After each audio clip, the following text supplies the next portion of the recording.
তাকে ধুলো ঝেড়ে বের করা হয় বছরের কোনো একটা দিনে। পলেস্তারা খসে যাওয়া দেওয়ালের ব্রাত্য অংশে তাকে পেলেও পাওয়া যেতে পারে, আবার নাও পাওয়া যেতে পারে। লোকটার জীবনের একটা লড়াইও নিজের জন্য ছিল না, কিন্তু তার ভাইয়েরা খাতায় কলমে তাকে দাগিয়ে আসামি বানিয়ে রেখে দিয়েছে।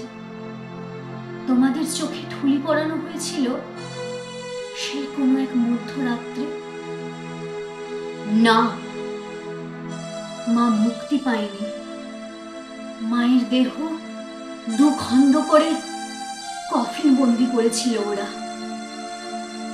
এটা নিশ্চিত যে সেই অপরাধী হয়ে যাওয়া লোকটা আজও সরজু নদীর তীরে দাঁড়িয়ে মায়ের কান্না শোনে।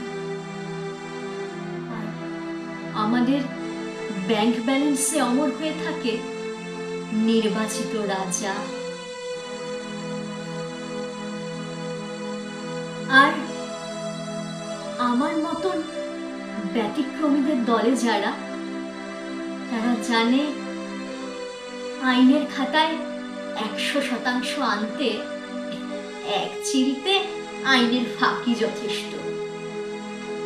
কিন্তু তবুও আমার মতন ব্যতিক্রমী হয়ে গেছে যারা, গোপনে লেখে তারা তাদের দেবতার নাম।